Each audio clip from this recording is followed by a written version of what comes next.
All right. Oh, this is exciting. We have got. Hang on. We've got. Oh, this is exciting. I'm not. Oh, you can't see my mouth. That's Drift weird. had a bit of a dental issue. He doesn't want to talk about. There's too much pepper in my poppycock. Hey, everybody. Welcome to Crossing the Streams. We're so excited. We got return guest to the show, Marci Cozen Stifter. Yeah, Marci. Lovely to see you, Thank you for having me back. Woo-hoo. Nicely done. I love your background. So festive. Thank you. So festive. So we got to kick things off. We forgot to practice, but Marci, do you remember the theme song? It's to the tune of. I thought about this. Am I really? I mean, am I really going to sing it again? Yeah, of course. Well, you're back, so yeah. Singing it. It's like a rite of passage. You're sure. Here's the story. Story of some lonely fellas who spend way too much time watching the TV. All of them have jobs and friends. Well, not really. Just between you and me. Okay, we'll let Ron go. They made a live show. Oh, no? No, what you want? Okay, no, you're doing great. You're doing great, Marci. Keep going. They made a live show out of their hobby. Every TV watcher's TV watching dream. Jeff, Ron, Saul, and Bob, and there's Howard. They call it Crossing Streams. And Marci. And then one day they went live on all platforms. You could hear the people laugh and shout and scream. Still can't find another word that rhymes with platform. But man, we cross the streams. Here we go. We cross the streams. That's the way. That's the way we do it here. We cross the streams. Hey, Jerry's in the house. What's up, Jerry? Hey, Jerry. I always feel bad. Jerry chimes in quite a lot during shows with some very funny, witty asides. I try to keep up. But it's usually during a conversation. I don't want to interrupt somebody to say, "Hey, Jerry's saying something funny." But right. We put it on the screen, so in replays, it encourages replays. So what do we got, Marci? Welcome back to the show. Thank you very much. What are you up to? What do you? Do you have anything to plug? A book, a tour, anything? I don't. Yes, I do have something to plug actually, because my brother said, "Hey, plug my show." So how about that tree? My brother's got Bruce Springsteen airing all the time. I don't even know where to tell him to go. So, Aaron, if you log on, throw it in the chat. But I'm just cold. Went to Costco today. That's my life. So we're plugging Michigan and American capitalism. All right, good. Costco samples are the best, so don't knock those. Don't knock. No, those. I was there too late. I was there too late, and they didn't even have samples. So it's just that's how sad my life is right now. I'm just kidding. It's great. It's nice though that the left wing doesn't control this country anymore. We can have samples back at Costco. That's right. God, the left wing sample hoarding bastards. All right, real quick. We got the drinking game rules. If anyone in the show drinks, you drink. If there's a technical issue, drink. If my mouth doesn't match my words, drink. If we put your name on the screen, drink. If we forget someone's name or show or where to watch the show, drink.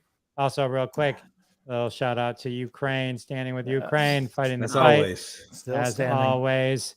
And then also, just to kick things off, because this is becoming an unfortunate thing, just another big celebrity, Twitch, passed away with suicide. And this is just a reminder that, if you need help, there is a national suicide hotline now. It's 988. It replaces 911. You can still call 911, but they'll send you over to 998, which is set up to handle that very specific type of call. So that is a nice thing that they have in place now. So I don't know. Did you guys watch? So you think you can dance? Or I never watched Ellen. He was on Ellen too. No. But my wife was a big fan. No. You know who also passed away this week that if you're not a sports fanatic like myself and Howard, and I know Bob to a certain extent you are, but you don't follow soccer, I don't believe. But Grant I'm a Wall homer. passed- I followed it when the U.S. was in it. Now I don't care. And now it's like Grant Peru Wall, and Antarctica or something. Grant Wall passed away suddenly a couple days ago from an aortic aneurysm. Grant Yeah, I Wall read was that. the American journalist that basically is the George Washington founding father of American soccer. He was around writing about how great the sport was when it was still this shitty heap of afternoon activities that nobody even bothered with. And now this is a major part of the American sports lexicon. So kind of a big deal. Grant Wall. That's away. too bad. Yeah. I read about him, and I'd never known about him, but he sounded like he was the man. Yeah, he was. He was. But He got in big speaking trouble. of Yeah, go ahead. speaking of shitty afternoon heaps, that was my act was like that one time before I took the class. Yeah, right. You figured it out. One time. Oh, you're lucky I can't oh. see out of these glasses. I'll get you. So I don't know what else. Has there been any big like movies announced? I'm trying to think if there was any previews. There's another Spider-Man coming out, right? Into What about Spider-Verse. the Avatar?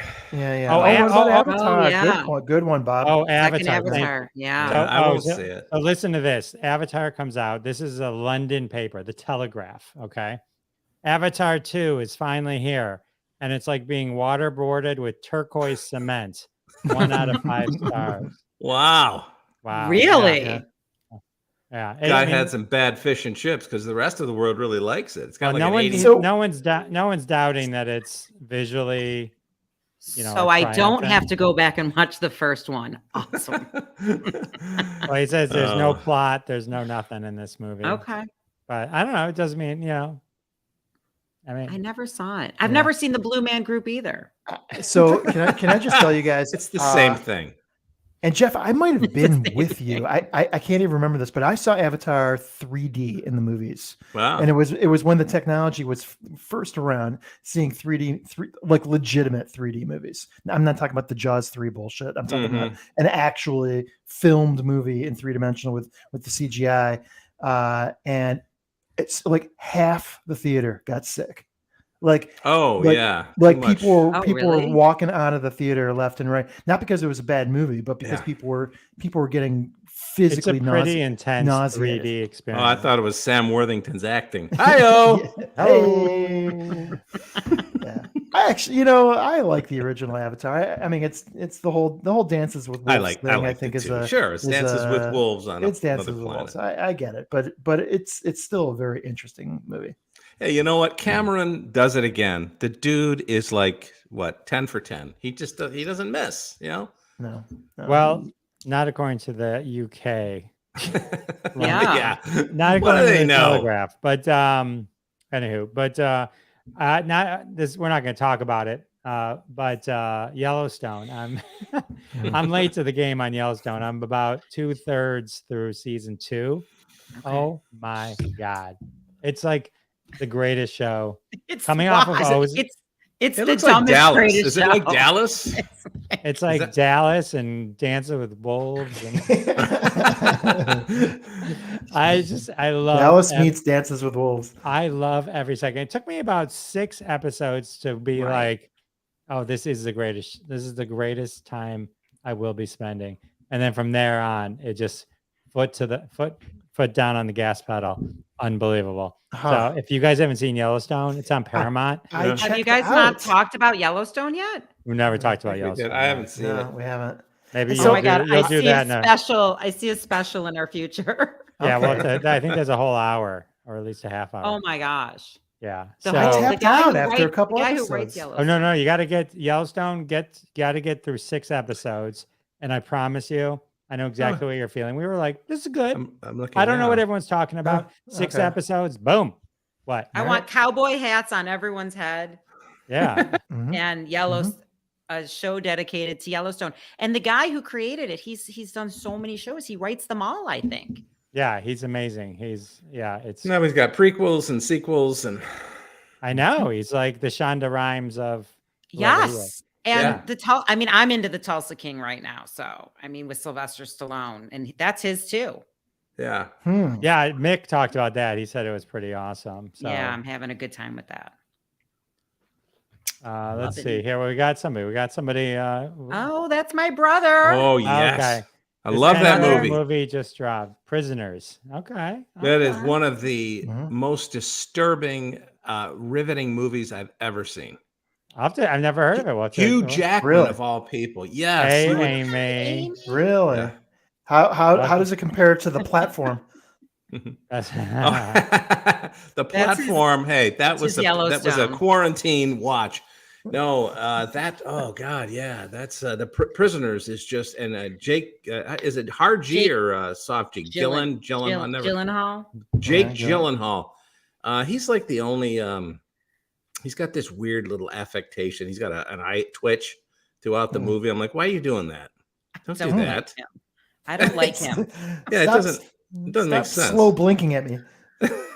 But the movie it's haunting. Your brother is correct, Marci. Yeah. Okay. So I just saw an article. I told him, he told me to watch it recently. And I said, I just saw an article that it's big on Netflix. It's 2013, I think. And now everyone's watching it right now. So Yeah. I have to go back. All right. and Well, see we'll it. have to. And Paul Dano, who played the Riddler Oh, badly okay. in the last.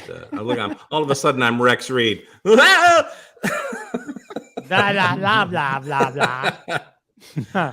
All right. Well, maybe we'll do the Marci. Watch the Prisoners. You can do it. I'm next going to time. watch. I have to watch it. Yeah.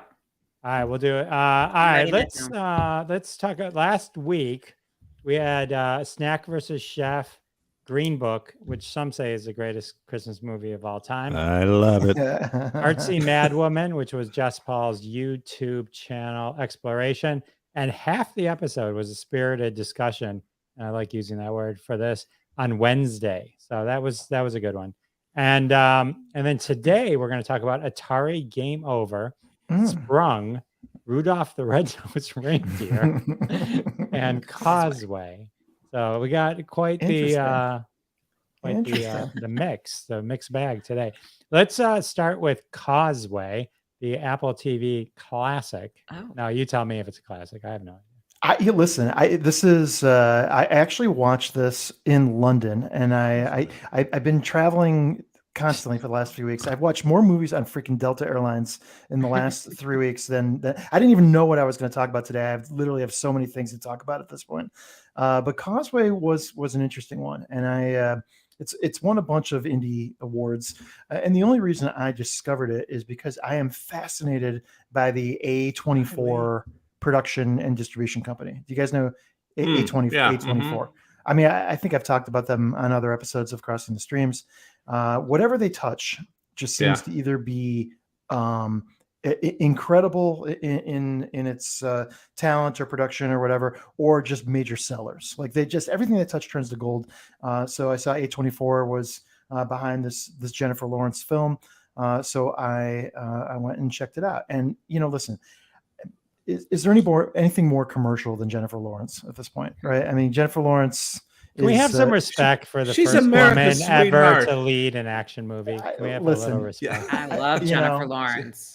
I love Jennifer Lawrence also. I love her. She's the highest paid actor in Hollywood, male or female. Really? I need a retrospective of every time she falls down at an award show. I just need that on repeat. She handled that so well, though. I mean, agree with you. It makes her human. It makes her human. Yeah. Her interviews, I think, are better than her movies. I think who she is in real life and just how wacky and silly and just direct she is, I think makes her a very attractive. She's adorkable. She is what she adorable. is. She is perfect. So Causeway is a dramatic film. She specifically, I guess she had talked about, she had taken a hiatus from acting, which I didn't even realize that she had done. And she came back to this movie, which was built and produced by her own production company. Does anybody know the name of her production company? It's called Jennifer Lawrence Productions. Excellent Cadaver. Beautiful. And she's actually backing a whole bunch of movies right now. But this was hers. She built it and sold the distribution rights to A24, and it's about a young lady coming back from deployment from Afghanistan, having suffered a traumatic brain injury. which is not the funnest of topics. I will just say so. So much of the film is about her coming back to society, having to make that transition from the military, particularly with an injury, back to trying to live a normal life in a shitty part of New Orleans, which is where she is from. And in so doing, she actually meets, I would say, just a person who helps to support her through this troubling time, and ends up being Brian Tyree Henry. Do you guys know who Brian Tyree Henry is? He's actually Jeff, you might know him because he seems to have been in every Marvel I gotta look him up. cinematic universe movie out there. But I knew him. I was looking at the guy. I'm like, man, I know you from somewhere. He was in the original Broadway cast of Book of Mormon, which is one of my very favorite. He was in Bullet Train. There you go. Yeah, he was in Bullet Train actually. Okay.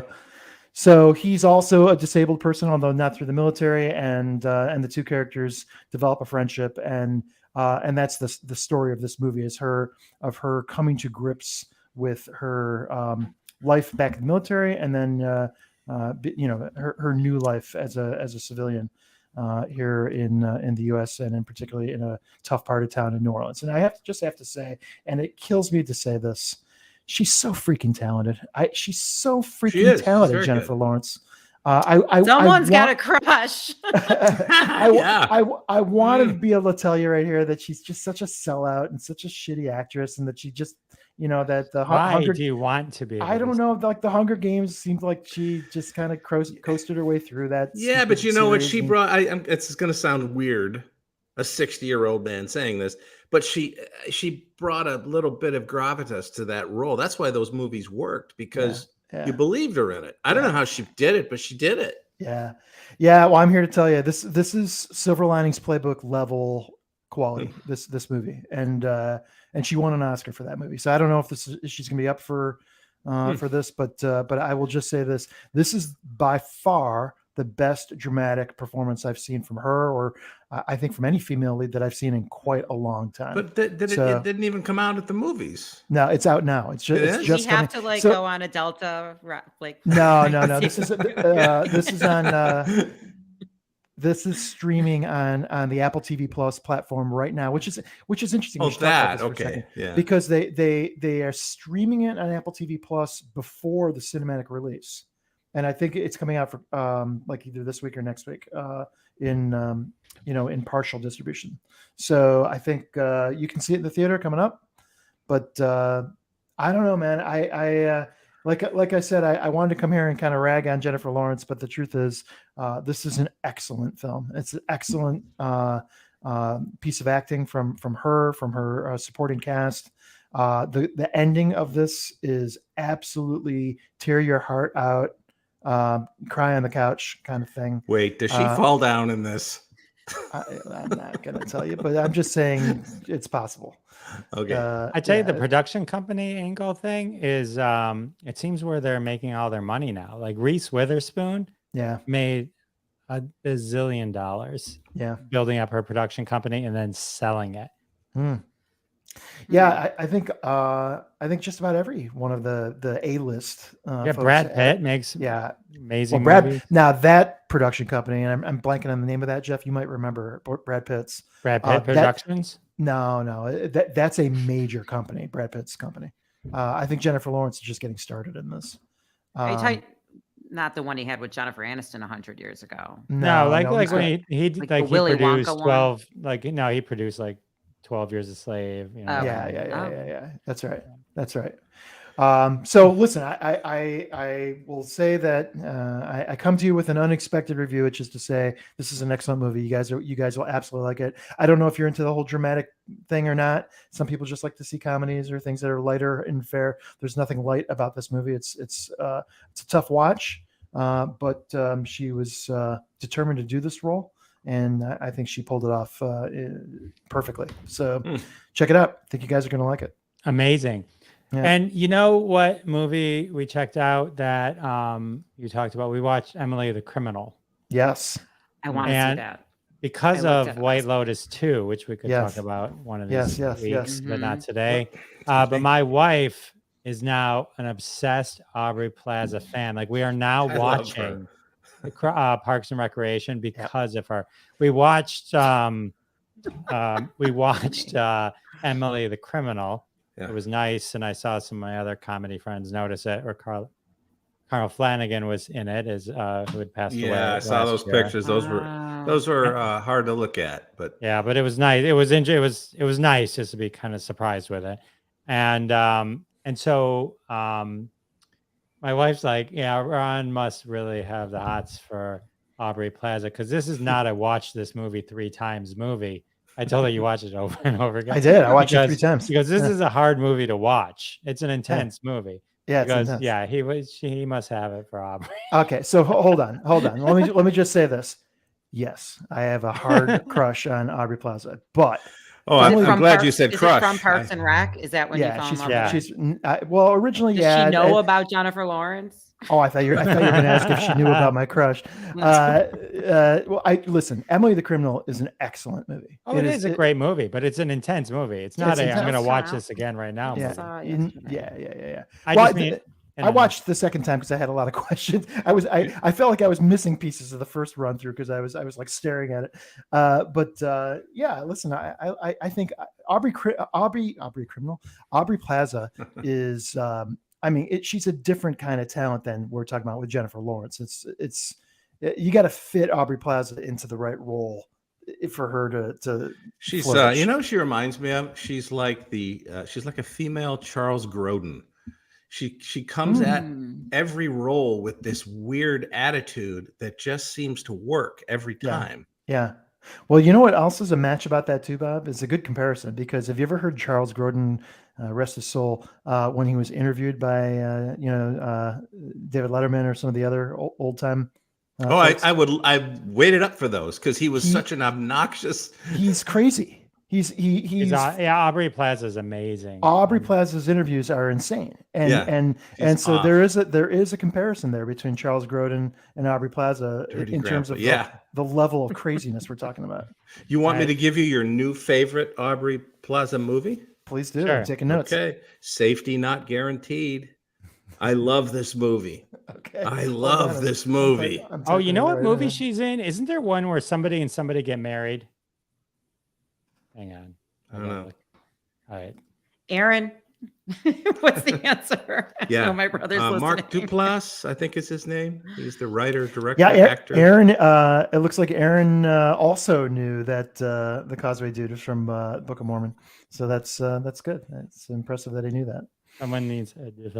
A date. Oh, someone needs a date. Is that?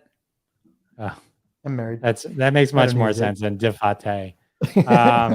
Mike and Dave need wedding dresses. Yes, Mike and Dave need wedding movie. dates. Yes, that's that movie's hilarious. You like that because I think there's an Aubrey sex scene at the end, Ron. So you can. Wait, is that the one that with Robert De Niro? No. This is with the guy from Zac Efron and Adam Devine. Got it. Because isn't there an Aubrey funny Plaza movie? I think I remember it being a funny movie. There's an Aubrey Plaza with a sex scene with Robert De Niro. This is with Anna Kendrick. Yeah. IMDb doesn't put her in the Aubrey Plaza on the top. She wasn't top billing Aubrey Plaza back then, but in the poster she is. Anyway. Well, now White Lotus, everyone's going to know she is. So you guys, do you talk about White Lotus yet? Howard talked about White Lotus season 1 a while ago, so we need to kind of recap with season 2 because it is a compleply different show. Dirty Grandpa, that's right. That's right. Different seasons. I thought he was insulting me. No. All right, let's move on. Let's talk about Sprung. Let's let Marci tell us all about my this show. Freebie show. So, have any of you seen Sprung? No. Okay, so Sprung is a sitcom. It's a hilarious show about some nonviolent convicts that are released early from jail or prison, actually, because of the coronavirus. And so it's by the creator of Earl. What's the name of the show? My Name is Earl. My Name is Earl. Yeah. And Raising Hope. Martha Plimpton And she's acts in this, or she wrote it? she stars in it. I in love Martha Sprung. Plimpton. So a lot of the same actors from Raising Hope are in Sprung. It's on this channel, Free V. Oh yeah, I They're- just saw that the other night. yeah, I've seen this. Freevee used to be You the can get IMDb channel. Oh, okay. I'm saying Is that right? Now I they gotta look renamed up it. that. They named it Awesome. Freevee. Yeah. It's like a Roku channel that you can download, or you can get there through Amazon Prime. You have to watch commercials. It's worth it. And it's about 8 episodes, season 1. There wasn't one moment where we weren't cracking up. And I really felt that the finale was also really well done. So there's just no disappointment. You will just laugh. And it takes you back to the beginning when no one knew what was what. And we were all fighting over toilet paper and figuring out what a mask was. What am I wearing on my face? And it's just really funny. So these convicts are let out. They have nowhere to go. And Martha Plimpton takes them into her house. And it's just a good time. Good old funny show that I don't think you will be disappointed. So. Yeah, Martha Sprung. Plimpton is one of those actresses or actors that she was so endearing when she came on the scene, like back in the 80s, I guess it was. Like the Goonies. Remember the Goonies? Yeah, I mean, that was the first thing I saw her in. And then she had a couple more. Then she kind of went away for a while. But every time she comes back, she just steals the scene. You know, she's just got a funny, and it's just a sort of a genuine, warm funny about her.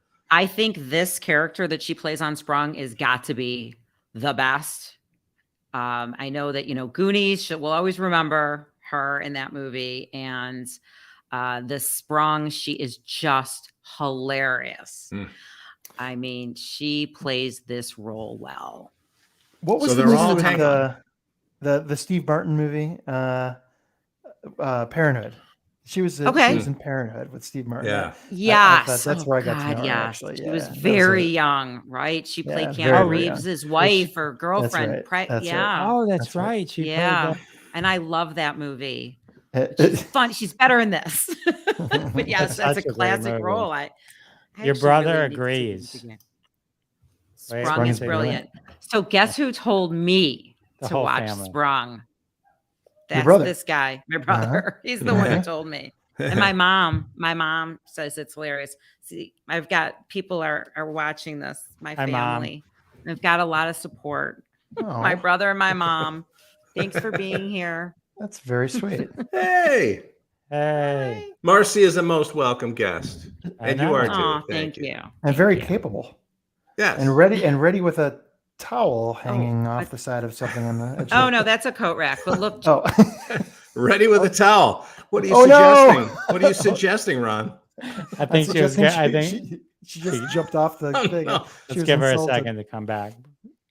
Well, her husband probably told her to get in and do the dishes, right, people? Oh, come on! Oh my God! Speaking of which, I was watching a TikTok video where they were interviewing a Herschel Walker fan, and the other guy was wearing all the pro Herschel stuff, but he was a troll, and he was like, "Yeah, finally now they can stop with all the Herschel jokes." Like he just gets right in front of the guy and goes, "Like, what's the difference between a baby and what's the difference between Herschel Walker and a stroller? A stroller supports a baby. All right, come on, enough with all this." And he's like, "I'm with Herschel."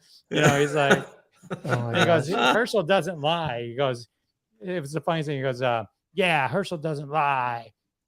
Like the time he put the gun to that girl's head. He didn't lie about that. And you know what people aren't talking about? When he did it, she listened.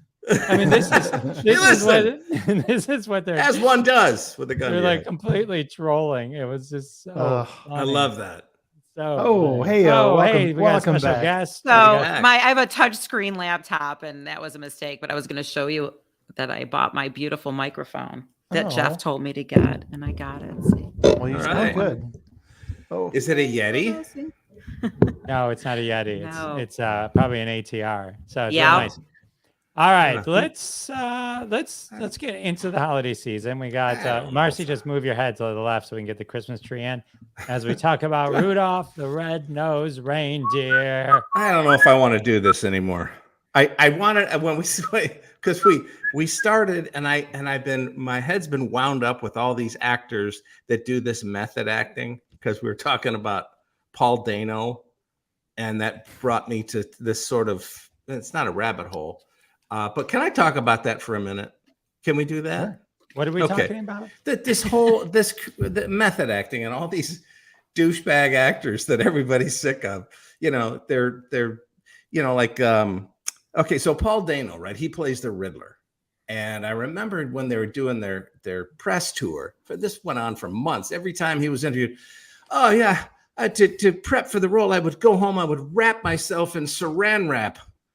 I would just wrap my face and my whole body and just lay on the floor, and I would be sweating, and I would create this, this mood for myself. And I really went to some dark place. I'm like, fuck off. What are you doing? What are you talking about?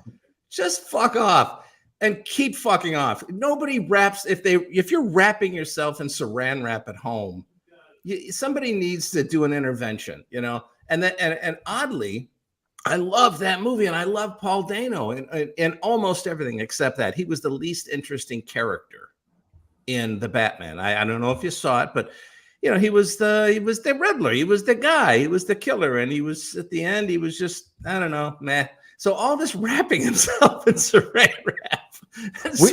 We talked about this on an earlier episode, didn't we? About the How do you even know? I have no idea what Bob's even talking about. I don't know. I know. I have to get this on. And then before him, Jared Leto. I see these method guys. I don't pay attention. So he does this. He does a Marvel role, right? And he's playing he's half vampire. I didn't even see the movie. What was his role? He played a doctor.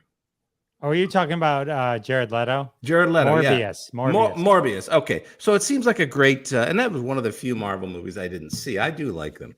I'm not a snob at all about them. But this, I read the reviews, and the people on the set were talking about the fact that he was wheeling himself around in a wheelchair all day. He wouldn't walk because his character in these moments was in a wheelchair, and he would have,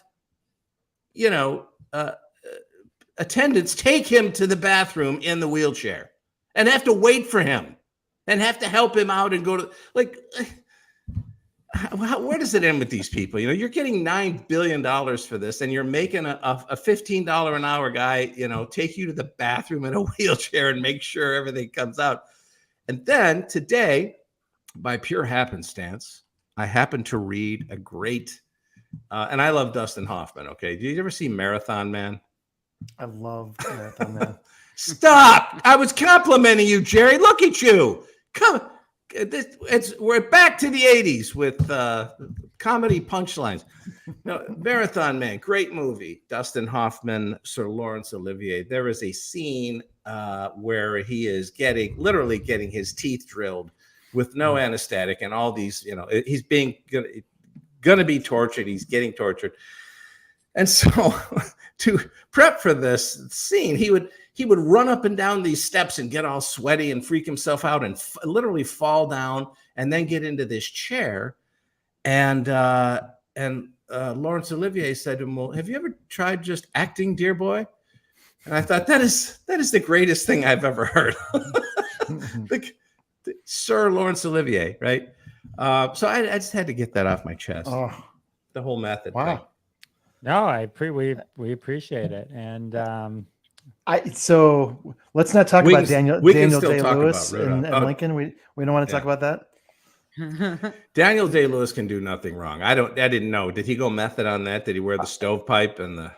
How about no one could speak? He freed the slaves. No one could speak to him for a month without addressing him. Okay, as douchebag. I'll never watch that movie again. I love that movie, but I'll never watch it a second time. Yeah, he went completely rogue. There's articles written about how fucking off the wall crazy he was. Liam Neeson was supposed to be Abraham Lincoln. Really? Who was?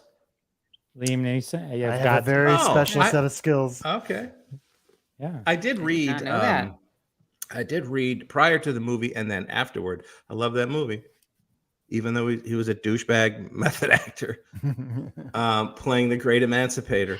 But I read before and after that he did that reedy kind of voice. Now, in all of my I don't know feelings about Lincoln and thoughts about what would it be like, what would he sound like, I always felt like he had to have a baritone. You know, he was a big tall guy. He was a thin guy, but a tall guy.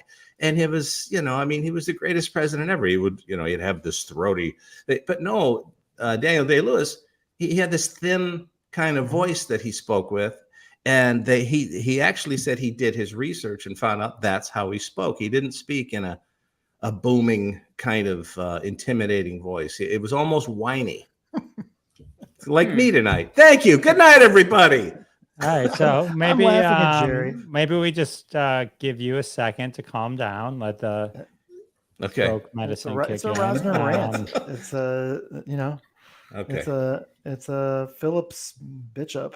How about I do my show, and then we'll just, if you still want to do Rudolph, we can. We can. I have a few things to say about it, but it may be out of place at this point. You go ahead. All right, let's put a little segue between. Okay, let's talk about Atari Game Over. This is a documentary. Hang on. Where am I? I'm lost. I can't figure out which. Sorry for my language. Yeah, that was harsh language. There we go. So anyway, Atari Game Over. Let me do this. So this is a documentary. This was put out in 2014. This was created by like the Xbox network. It was a whole Xbox video store. It was released by Microsoft. It was meant to be a series of documentaries that they were going to do and stream on the Xbox. So the history of Atari Game Over. Looks like we got Paranormal 5 being shot in the lower left corner. Sorry, I gotta plug it. We have a poltergeist apparently. Something's happening. Now, what is that? Is it you can't touch the mic once it's there. If you breathe, I can hear it. Bob breathe. I got a low battery alert. Oh, okay. My No, you're good. You're good. All good. So Atari Game Over.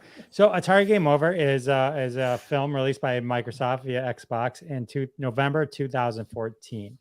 So what is this movie about? It is, first of all, it is on Tubi. It is free. You can watch it. It is 60 minutes. If you like video games and video game history, this is a great 60-minute documentary. Just cuts right to it. So the story is this. In the early 80s, ET comes out, and Atari, who is at this point one of the biggest and fastest growing companies of all time, decides they are going to do a ET video game to capitalize on Christmas. So they recruit to build this ET game Howard Scott Warshaw. Howard Scott Warshaw was the developer of one of the greatest games of all time, on top of many lists, called Yar's Revenge. Okay. When he joined Atari, this was his very first game that he built. And to this day, it tops lists as one of it. It was a 1 million unit seller. He went on to then adapt Raiders of the Lost Ark, which was the very first movie that got adapted into a video game. And he met with Spielberg, and for Atari, he adapted that, and it became renowned for that, and another $1 million seller. So while this was happening, ET comes in. Now, just to give you an idea, Yar's Revenge took 5+ months. Raiders of the Lost probably took closer to 10. An average game takes 6 to 10 months through all the process cycles before it's released to the public. Okay, that includes testing, customer testing, everything. Mm-hmm. They get word from Spielberg that they have in their possession the most expensive movie license ever spent to date, and they have to release the game to make it for Christmas in 5 weeks. 5 weeks. Okay, 5 weeks. So Howard Scott Warshaw is the only person that is willing to even attempt to take this on, this normal 5 to 10 month project, in 5 weeks. So he meets with Spielberg again. They talk about the ET game, and in 5 weeks, he develops and they release and they start to put into production the game for ET that came out that Christmas for the Atari 26 game system. If you're like me, 12-year-old Jeff, you probably bought it. I was, Atari 2600 is where all my money went at that time. Trips to Toys R Us to get a video game was what I did if it wasn't in the aisle with all the Star Wars toys. So lo and behold, I mentioned to ad nauseum the time frame of the games that were extremely successful and revered to this day. To put into contrast the game ET, which only took 5 weeks. So as you can maybe guess, the reception of ET was not glowing. While not everyone hated it, many did. Returns were many. They produced 4 million cartridges and sold 1.5 million after returns. So while perhaps still a success, it was deemed one of the not so great games. Flash forward to the mid to late 90s,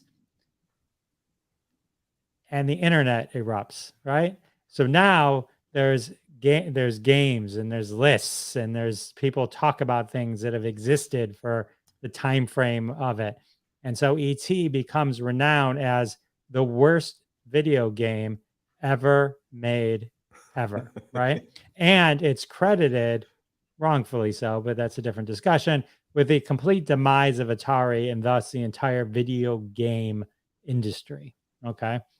So in the wake of all this, there's this rumor, and this rumor, it's a myth. It becomes urban legend that Atari, to cover up this massive marketing misstep in the middle of the Arizona desert in a landfill, dug a giant hole, buried every one of these Atari ET cartridges, and then covered it with cement, and then covered it with dirt, and then left. Okay.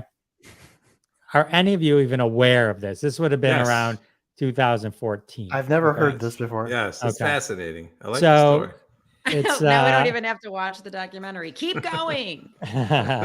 So the amazing thing is that Howard Scott Warshaw developed what's considered one of the greatest games of all time, Yars' Revenge, and the worst games of all time. But as you can tell, that the worst side of it was mostly based on the fact that they didn't really have time to do it. Anyway, so the documentary, Zach Penn is the director of this documentary, and he was fascinated with it. Another person of note in this documentary, including Howard Scott Warshaw, is Ernest Cline. He wrote Ready Player One, and so he was of note. And then he was there, and so basically, what's interesting is the movie sets itself up where they have to find where these are buried, because it's not like a landfill, like it's like Bob's backyard where there's like, we can just dig right here, right? I mean, it's miles of acres. I mean, it's just like an insane amount of land. So the interesting thing about the documentary is they literally they find photographs from the time, and nice in a unique and interesting way. They kind of show, the scene in Raiders of the Lost Ark where they find the medallion, and then he puts it together, and then he holds the staff, and the sun comes through. So they kind of did that with the photo to pinpoint the basic location of where these Atari cartridges were buried. And then they had to get permission from, they had to add a little drama to the documentary. They had the Arizona people, which was funny after watching Parks and Rec. It was a little bit, we have to be careful. What if the uncovers some toxic things and suddenly there's, we release these toxins, and right. So there's a lot of fun, but then we decided it was okay. You know what I mean? Okay. So interestingly enough, they get these machines, and it's fascinating just how they prove to where it is. They dig down and bring up samples from like 30 feet down. And the samples are like, oh, here's a newspaper from 3 days after that event, right? So now and we found a piece of an Atari cartridge, right? And so they're like, we've confirmed that this is the location of it. So here's where I'm going to stop, because all of it is very interesting. But whether the urban legend is true or not, I'm going to let you watch this movie on Tubi. It's 60 minutes. And if you just enjoy the lore and all that, it's a fun watch, and it's only an hour, right? And so, but it's a really good documentary of this event. And Howard Scott Warshaw's there, and he's like a celebrity at this point because he made the video game, and it's like, and so it's a whole thing. It's like a 3-hour dig, and they just document all of that, and it's really interesting. It was really interesting. Just it's interesting because it kind of combines the whole ET, the mythos of it, the whole imploding of an industry. I mean, Atari was like the fastest growing industry like ever. It was a bit, and then it just died. And even the best games sucked. They were so bad when you look back at them, Well, come on, you got to put it in the context of the time. Yes, in the context, there was one app on your iPhone has probably 1,000 times more power than any game they did. With what they had, it was fascinating and amazing of what they could do. We loved our Atari. Yeah, I have seen the ET game played, and it is horrid. Well, it's so bad. Well, no one's going to argue that, but it was of the time, and there's story behind that, and story I have behind a question. that. And, yes. Why take all the time to bury 2.5 million cartridges in the desert? Just take them to a dump. Why did they bury it? Like, oh no, it was a landfill. Oh, it was a landfill. Yeah. Oh, but it was then covered in cement. Now, I'm not telling you whether or not the urban legend was true or not. I'm not telling you whether the urban myth was true. You're saying that's what was said happened, but it was what was said happened, and so I'm not going to give away the ending because then I am. There's what happens. I'm a jerk tonight. Yeah, I had not heard the urban legend about all this stuff being buried under cement and dirt and all that stuff, but I am quite familiar with how bad some of those Atari games were. Remember looking at the cover of them and going, "Wow," because this was all airbrushed. But keep in mind, an entire industry and a world was fascinated by Pong. Yeah. Oh, right? I know. Which is just two things going up and down, and a dot going through. So it's like, at the time, it was amazing, right? It was. You can't look at Atari 2600 in today's eyes with anything but nostalgia and go, well, it's not it. Well, of course it's not. Now you can have realistic NFL players playing Madden football. Right. It's not even comparable. No, it's not. But the nerve the marketers had with the cover art of these things, it was just unbelievable. It was it was like what I don't know how to describe. You know what I'm saying? You look at this and go, oh, I can't wait. You put it in as two fucking guys with hockey sticks. Click. All right. Well, anyway, if you have nostalgia for the days of video games, when video games were just those innocent things of just dots, when my biggest thrill was finding the Easter egg dot in the adventure game and bringing it around just to find. Of course, that was a great dot. That was a great game. I would play Pong today. I love that game. I'm sure you would. All right, are we talking about? Are we going to do Rudolph? Well, I was gonna, but you've been very dismissive of me this last segment. I'm just playing. Very hurtful. We don't have time for this. You can't cover Rudolph in 10 minutes. No, it's a particular place I was going to go with this. We'll shorten it. We'll make it real short. But 20 years ago. Hang on. All right, Rudolph. Okay, go.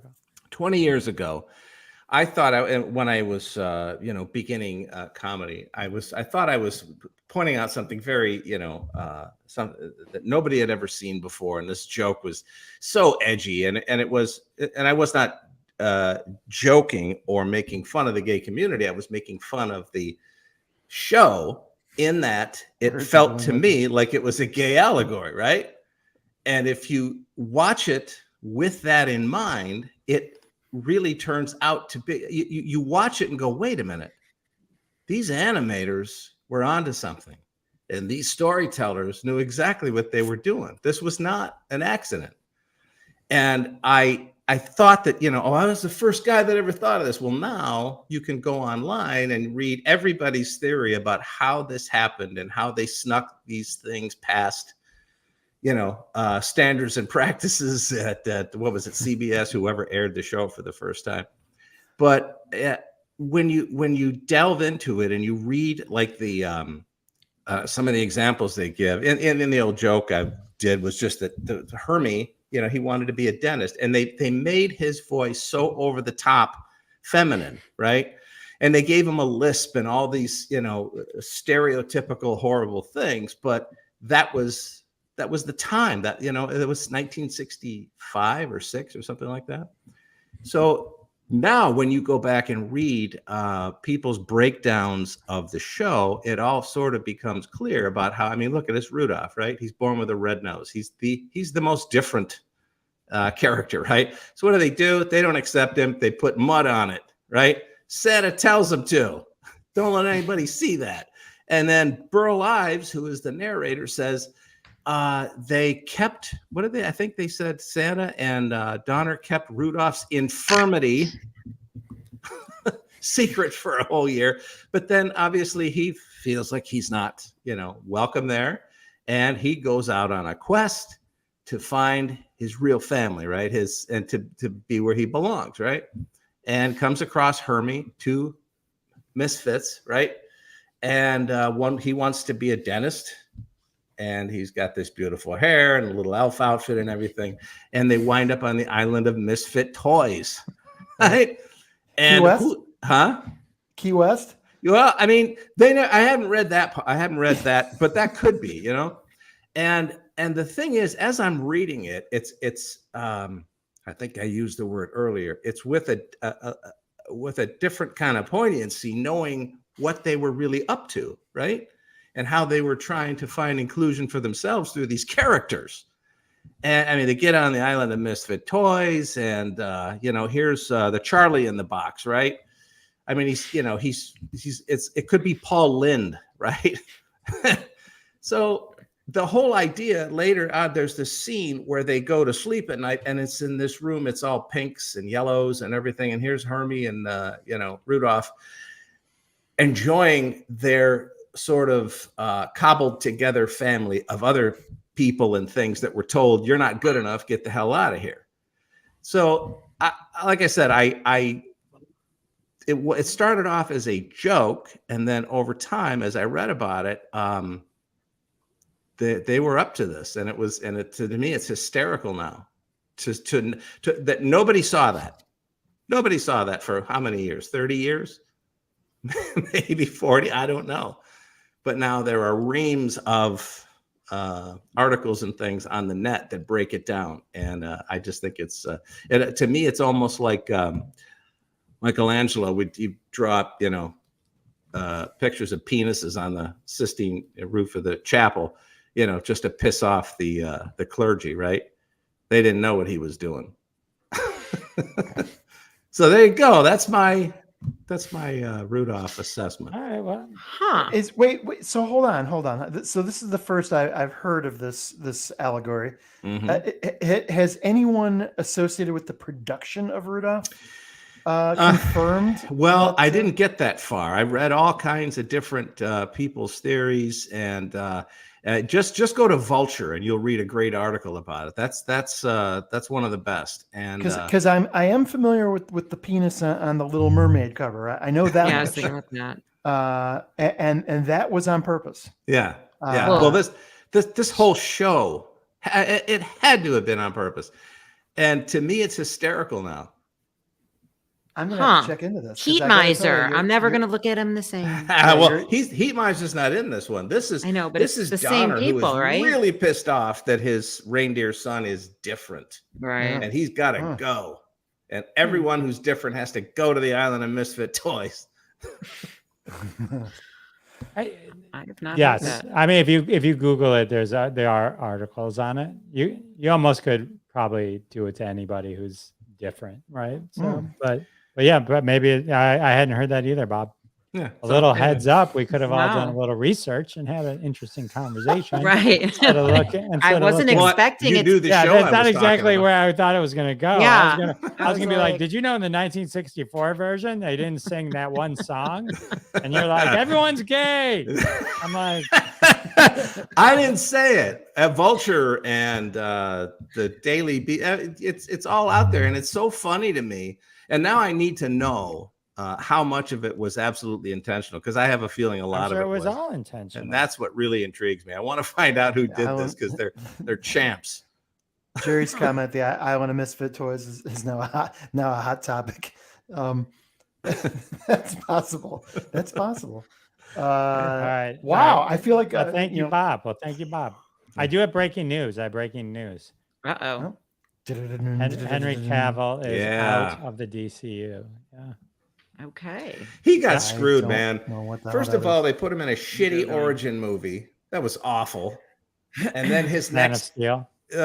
just awful. Just awful. Who Where are we was the talking fun? about? I'm sorry. Who is Oh, this? Superman. Oh, Superman. And then they screwed him, and then he wound up. He didn't get another full-length movie of his own. I thought, And they just brought him back. yeah. They just brought him back. Yeah. And Black Adam too. Yeah. And then boom, gone again. All Yeah. right. Well, So I just have to say, real quick, is anyone seeing Johnny Depp's new commercials? Is it for They cologne? Savage. What's it for? It's His for cologne. Yeah, Is it's it? cologne. Yeah, Good cologne, guys. yeah, Ah. yeah. Well, Did it's you just like it, Marcy? I do like it. Oh, Savage, right? Savage. Savage. yeah, something. It's chocolate. I was You just speak in a some- magazine. Some French is something. Anyway, I'm just pointing out the fact that it's very public, it's very commercial, because they're banking on the fact that this guy can do no wrong. He's got the Midas touch, and he's back, and he's pissed, and he's making a ton of money. So I was good. I was happy for Johnny Depp. Good, Hmm. all right. Okay. All right. Well, a good show. Good show. Third of it, I I'm had going to fun. admit I had no idea what happened. But the Are you referring? Are you I wait? took Are you notes. referring to me when you say that? today, No. yes, but yeah, not normally. Not I normally. thought it was entertaining. No, you were. That was joking. That was just me kind of playing off of it. All right. Yeah, I'm gonna watch- We're kind of doing a thing here, Bob. So we can watch Causeway on. I can watch it on one of the Yes. channels. Apple and TV Plus. Apple, right? And then Yep. Emily the Criminal. I'm gonna watch I that. think that's on Yes. Netflix now. It's finally on Yeah, Netflix. Emily the Criminal's And on Netflix. Prisoners Prisoners. We I gotta have watch Prisoners, and right? and your new favorite Aubrey Sprung. Plaza movie. Yeah. And then Right. Atari Game Safety Over, not and guaranteed. go watch Rudolph. and Rudolph then is Sprung. Gay. Sprung. Yep. And Yeah. Sprung, please watch Sprung. I can't wait to hear back. I'm So sold. I have to. Did you guys ever watch episodes? Did you watch episodes? 'Cause I had seen it. Okay, Yeah. but I had brought that to the show last time. Some family that watched, they ended up thanking me because they enjoyed episodes after seeing your little podcast here. So I got some Awesome. family watching it. So anyway, yeah, this was fun. Very cool. Very cool. So, Thank all right. you. Well, I guess it's time to say goodnight. Marcy will be back. She has a mic, so she's back. Yeah, I in the bought a corner. mic. So if you guys want me back, I'll come You back. sound great. Yeah, You yeah. sound- you you sound sound perfect. This was You sound fun. great. Took me a year. All right. Say goodnight, Marcy. All right. Night. Say goodnight, Ron. Good night, everybody. Oh, we're coming back next week. One Yes. second. Next week is episode 100. 100. 100. Yeah, All right, that's go gonna ahead, be Bob. epic. Sorry. Okay, hey, see you next week at Janetti's Hole in the Wall Theater, the Sal and Bob Show, and then New Year's Eve at the Funny Bone in Toledo. And I'll be Nice. at Mark Ridley's Comedy Castle Thursday, Friday, and Saturday. It may Very be my nice. last live shows of all time. I don't know. Oh my gosh. We'll It This not will know. week? not This- be. this You've been week, saying huh? that for years. This weekend, yeah. So, Exciting. Amazing. Might have to So- go. all right. Well, you were there last time, Marcy. I was. Yes. That Yeah, was fun. so Good times. Good times. All right. So check out our podcast, Sal and Bob Show, Classic Conversations, fabulous all around. Thanks everyone for coming back. We appreciate all of you, and we'll see you next time. And that has been another episode of Crossing the Streams. Join us every Wednesday at 9:30 p.m. Eastern Time, live on Facebook and YouTube. Follow The Jeff Dwoskin Show on YouTube to be alerted every time we go live with your hosts, Jeff Dwoskin, Ron Lippett, Howard Rosner, Bob Phillips, Sal D'Amelio. We're all in the socials. Follow us, listen to our podcasts, Classic Conversations and the Sal and Bob Show. check them all out, and we'll see you next week and every week when we cross more streams right here. See you then.